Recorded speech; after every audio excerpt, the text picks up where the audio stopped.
Misericórdia divina, fonte de milagres e prodígios, eu confio em vós. Uma santa e abençoada tarde, filhos amados de Deus, sejam bem-vindos à Hora da Misericórdia, que já tem algumas semanas, começa mais cedo, começa às 14h15, daqui a pouquinho às 14h30, iniciamos o nosso momento de adoração, nosso momento de intimidade com Jesus, com o nosso amor. Às 15 horas, o texto da misericórdia, que tantas promessas traz, feitas por Jesus mesmo, a Santa Faustina.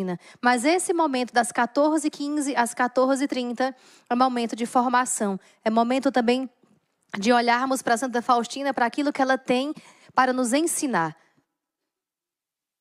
E hoje nós vamos para o parágrafo 31.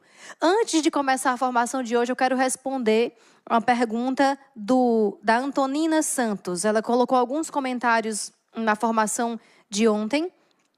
Eu gostaria de esclarecer para ela, então, já que ela ficou na dúvida, e possa ser que ajude outras pessoas também. E se você for ficando com alguma dúvida, quiser mais algum esclarecimento, coloca nos comentários, que no outro dia vou ficar trazendo essas dúvidas, tá bom? Então, foi que a Antonina ficou querendo compreender melhor. Ela disse assim: é difícil entender por que Jesus chamou Faustina, dizendo que era urgente, e depois não a aceitaram no convento. Precisou ela trabalhar 1 ano para pagar a sua entrada lá. Faustina passava por tantas dúvidas e trevas, mesmo sem cometer pecados. Quem está em estado de graça e ainda se sente longe de Deus, isso é difícil entender na vida dos santos. Então, essa foi a dúvida da Antonina. Eu quero, então, tentar ajudá-la. Então, a primeira coisa que ela diz é: por que Jesus chamou dizendo que era urgente?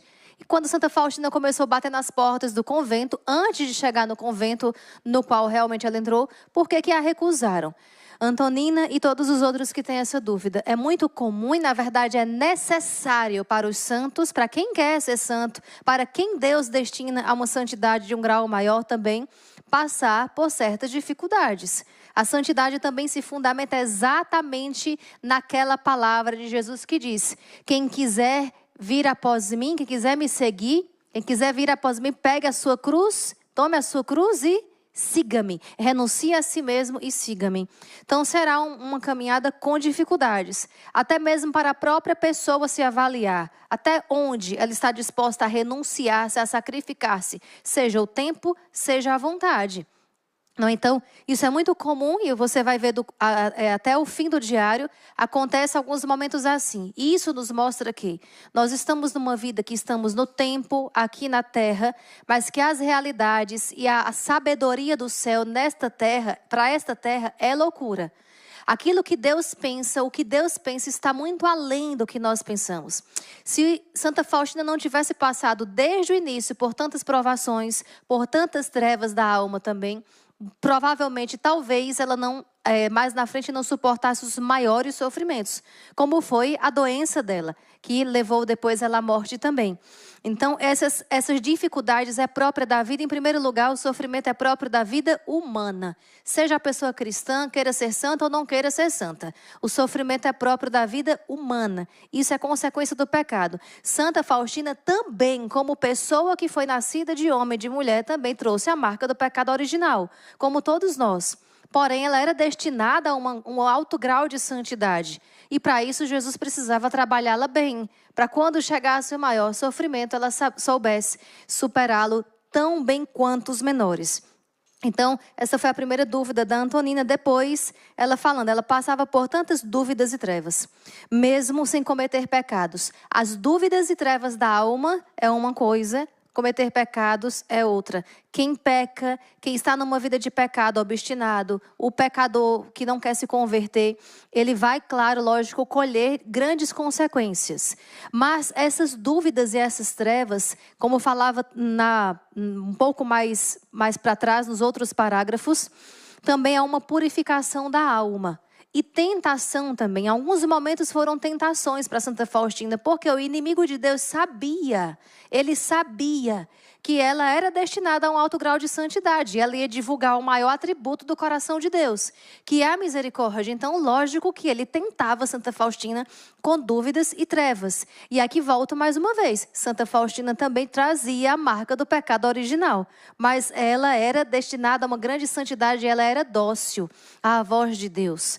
Santa Faustina escutava e ela sempre se deixava ser movida pela vontade de Deus. Mas isso não significa dizer que ali está livre de tentações e de trevas. Nenhum de nós estamos. Aquilo que disse agora há pouco, o sofrimento, as trevas, as dúvidas é próprio da condição humana. Porém, dentro de uma via de santidade, esses sofrimentos e essas dúvidas servem para nos purificar e para nos fortalecer. Entende? Então, tudo isso que Santa Faustina passou não é coisa assim de um outro mundo, nem fora dos planos de Deus para aqueles que Ele quer que seja santo. Na verdade, colabora para que seja santo, né? Não tem contradição com a vida de Santa Faustina. De fato, nós vamos vendo que Santa Faustina se destaca muito por uma docilidade à voz de Deus. Mas ela também não estava fora desse perigo da tentação de também passar por trevas da alma. Todo cristão passa. Você, depois que, se você persevera na vida, na caminhada espiritual, você vai ver mais na frente que é normal, que é comum e, na verdade, até necessário que nós percamos um pouco o sabor das coisas espirituais para poder amadurecer a fé. E a fé nem sempre é sentida.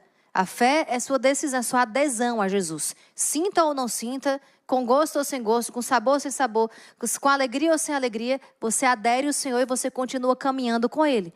Entende? Então, tudo isso são obstáculos que, à medida que Santa Faustina foi superando, ela foi se fortalecendo.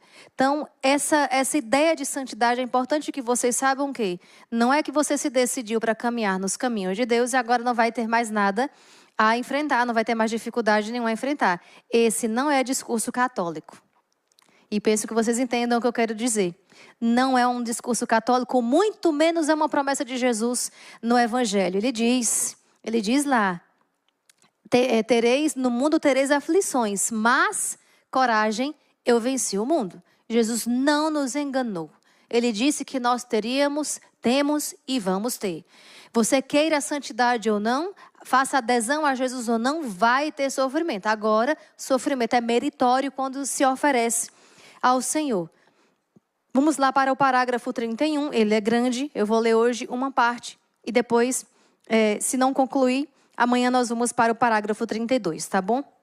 Então, o parágrafo 31 do Diário de Santa Faustina diz o seguinte, ela que fala: em determinado momento, eu vi, mais uma, Antonina, presta atenção aqui agora nesse parágrafo. Em determinado momento, vi multidões de pessoas em nossa capela, em frente dela e na rua, porque não cabiam nela. Ela teve uma visão, uma visualização, não é? A capela estava solenemente ornamentada. Junto ao altar havia um grande número de membros do clero, ou seja, sacerdotes, bispos, diáconos, são os que formam o clero. Em seguida, as nossas irmãs e também muitas de outras congregações. Todos aguardavam a pessoa que devia tomar o seu lugar no altar. Ou seja, ela viu tanta gente ali esperando alguém que precisava tomar um lugar no altar. Existia um lugar no altar para ser ocupado por alguém que ia chegar na capela. E ali estavam meus membros do clero, ou as irmãs da sua congregação, as irmãs de outras congregações também. De repente, ouvi uma voz que me dizia que era eu quem devia ocupar esse lugar no altar. Mas logo que saí de casa, isto é, do corredor, para atravessar o pátio e ir à capela, atendendo à voz que me chamava, todas as pessoas começavam a atirar em mim o que podiam: lama, pedras, areia, vassouras, de modo que, a princípio, hesitei, não sabendo se devia ir adiante. No entanto, aquela voz me chamava com mais força ainda, e apesar de tudo, comecei a andar corajosamente. Então, Santa Faustina tem essa visão de todo mundo jogando essas coisas nela, que simboliza aquilo que na realidade ela viveu, ela iria viver e viveu, né? Das perseguições, de não terem acreditado nela, de não ter recebido o apoio tantas vezes quando ela precisou, né? De passar pelas trevas, pelas dúvidas. Então tudo isso daqui representando os obstáculos que ela ia ultrapassar para responder ao chamado do Senhor. Mas veja que ela diz no final: apesar de tudo, eu comecei a andar corajosamente. Então, os obstáculos, as dificuldades da vida, na sua vida também, de esposa, de esposo, de filho, de pais, de mãe, você de profissional também. As dificuldades no dia a dia, que pode ser visto nessa figura do corredor, que Santa Faustina atravessava até chegar ao altar, é tudo aquilo que acontece por vontade de Deus ou por permissão de Deus. Existe aqui uma diferença. A vontade de Deus, Deus quer, Deus planeja, Ele trabalha, Ele faz de tudo. É um sonho dele para você. A permissão de Deus, Ele permite algo que Ele não queria. São aquelas coisas que não são tão agradáveis assim, quando nos acontece. Mas Ele permite. Por quê? Porque ou vai nos trazer maturidade, ou vai nos trazer fortalecimento, ou vai nos trazer mais fé. Ele permite porque Ele vê mais na frente um bem maior. Então Ele permite, não porque Ele quer, ou porque vai ser agradável para nós, mas porque mais na frente Ele vê que nós vamos adquirir um bem maior. Então Ele permite. Então, tudo isso na nossa vida diária, para quem quer corresponder ao chamado do Senhor. E o altar podemos ver como a meta da santidade, podemos ver como alvo, que é Deus. Até lá, existe um caminho que precisamos percorrer. Existem obstáculos que precisamos superar. Existem defeitos nossos que nós precisamos corrigir. Existem pecados que precisam ser vencidos. Então, existe também muitas vezes a perseguição. Quantas pessoas que dentro da sua própria casa escuta de parente dizendo: agora eu só quero viver na igreja. Né? Às vezes você é criticado porque vai à igreja. Às vezes você é perseguido dentro da sua casa porque quer ser santo. Agora só quer ser santo. Não é? Então, tudo isso representado nessas coisas que as pessoas jogavam em Santa Faustina. Depois o parágrafo vai continuar, né? Vai ficar a cena para o próximo capítulo, que é amanhã, na formação. Mas guarde isso no seu coração. Não se deixe iludir por discursos aí afora que diz que depois que você passa a pertencer ao Senhor, a sua vida vai ser um mar de rosas. Não. A sua vida é uma vida mergulhada no mar da misericórdia, que vai ter sofrimentos, que vai ter espinhos, mas também tem alegria. Exatamente, são os consolos, é a fortaleza, são as virtudes, as graças que o Senhor vai concedendo para você superar esses obstáculos. Você adquire mais força e ainda goza do consolo que o Senhor dá. Não se deixe iludir por aquilo que o Evangelho Jesus não disse. Jesus disse: no mundo tereis aflições, mas coragem, eu venci o mundo. E ela vai corajosamente. Se hoje tem obstáculos na tua vida para você ser santo, para a sua família, para você viver na sua família em santidade. Se tem tentações que têm tentado te tirar do meio da sua família, não sei, de traição, de desonestidade, de mentira, de engano, não ceda, não ceda. E se são sofrimentos como, por exemplo, a doença, às vezes alguma dificuldade financeira que se abate sobre a família, também não perca a fé. Jesus não prometeu que quem estivesse com Ele não passaria por mais nada. Ele prometeu que Ele estaria conosco. Coragem, eu venci o mundo, eu estarei convosco. E vamos estar com Ele também, agora preparando o nosso coração para recebê-lo na presença eucarística, na hóstia consagrada, e assim rezar, adorá-lo e nos fortalecermos para as dificuldades de cada dia, para as lutas de cada dia. E já proclama, pode colocar nos comentários também: com Jesus eu sou mais que vencedor. Jesus, eu confio em vós.